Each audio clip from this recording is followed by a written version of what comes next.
নমস্কাৰ মোৰ অন্য এটা ভিডিঅ'লৈ আপোনালোকক স্বাগতম জনাইছোঁ। আজি লৈ আহিছিলোঁ মই মাছৰুম ৰেচিপি আৰু আমাক যিখিনি যাৱতীয় সামগ্ৰী হৈছে এইখিনি মই আপোনালোকক ভিডিঅ'টোত দেখুৱাই দিছোঁ। আৰু মই মাছৰুমখিনি ধুই মেলি লৈ সৰু সৰুকৈ কাটি লৈছোঁ আৰু এইখিনি মই এতিয়া অলপ সময় সিজিবলৈ দিম। আৰু এয়া মাছৰুমখিনি সিজি আছে আৰু এয়া মই বাতি এটাত অলপমান দৈ লৈ লৈছোঁ আৰু দৈখিনি মই মিঠা দৈ লৈছোঁ বাৰু। আৰু এয়া অকণমান ৰেড চিলি দিছোঁ, অলপমান গৰম মছলা দি দিছোঁ, তাৰপিছত অকণমান হালধি দিছোঁ আৰু এইখিনি ভালদৰে মিক্স কৰি ল'ম। আৰু এইখিনি মিক্স কৰি হোৱাৰ পাছত মই ইয়াতে উহাই লোৱা মাছৰুমখিনি ইয়াতে মই দি দিছোঁ আৰু এইখিনি আমি কিছুপৰ মেৰিনেট কৰি থৈ দিম। আৰু যদিহে মোৰ ভিডিঅ'বোৰ চাই ভাল পায় like comment share and subscribe কৰিব নাপাহৰিব, যাতে অনাগত দিনতো মই আপোনালোকৰ মাজলৈ ভাল ভাল ভিডিঅ' লৈ আহিব পাৰোঁ। আৰু মই কেৰাহী এটাত অকণমান তেল দিছোঁ, তাত এখিলা তেজপাত দি দিছোঁ, তাৰপাছত ডালচেনি এটা দিছোঁ, ইলাইচি এটা দিছোঁ, লং অলপমান দিছোঁ আৰু অলপমান কাজু, তাৰপাছত পিঁয়াজ, আদা, নহৰু, বিলাহী এইখিনি দি পেলাই মই ভালদৰে এইখিনি ভাজি ল'ম। আৰু এইখিনি প্ৰায় মই 2-3 মিনিটমান ভাজি ল'ম বাৰু।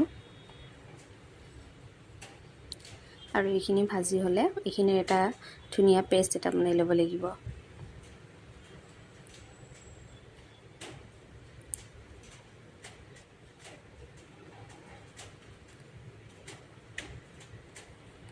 মোৰ এটা ইউটিউব চেনেলো আছে, আপোনালোকে ছাবস্ক্ৰাইব কৰিবচোন, মই বাৰু লিংকটো দি থৈ দিম।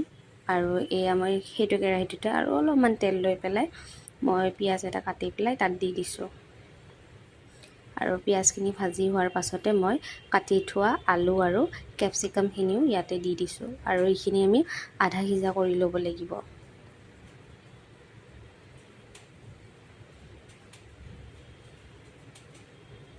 আৰু ইয়াতে মই অকণমান ৰেড চিলি দিছোঁ, তাৰপাছত অকণমান জিৰা দি দিছোঁ আৰু অকণমান হালধি দি দিছোঁ, মানে ঘৰত যিখিনি মছলা আছিলে অলপ অলপ দি দিছোঁ। আৰু এইখিনি ভালদৰে মিক্স কৰি পেলাই আৰু ইয়াতে মই দি দিলোঁ মেৰিনেট কৰি থোৱা মাছৰুমখিনি। তাৰপাছত এইখিনি অলপ সময় ভাজি ল'ম, 2-3 মিনিটমান।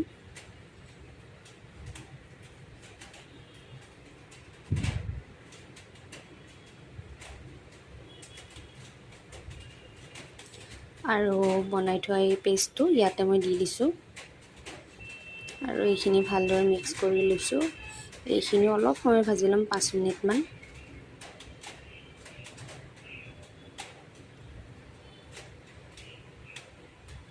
আৰু অকণমান ক্ৰীম আছিলে, মই ক্ৰীমখিনি ইয়াতে দি দিছোঁ।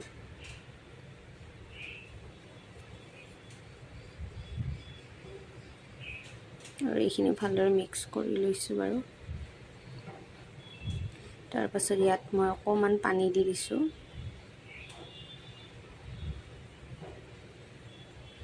আৰু অলপমান পানী দিব লাগিব।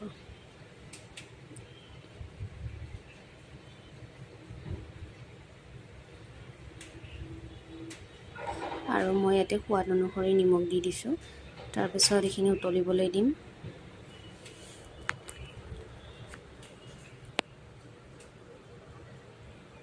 আৰু এয়া উতলি আছে এইখিনি, আৰু এয়া ৰেডি হৈ গ'ল আমাৰ মাছৰুমৰ আঞ্জা।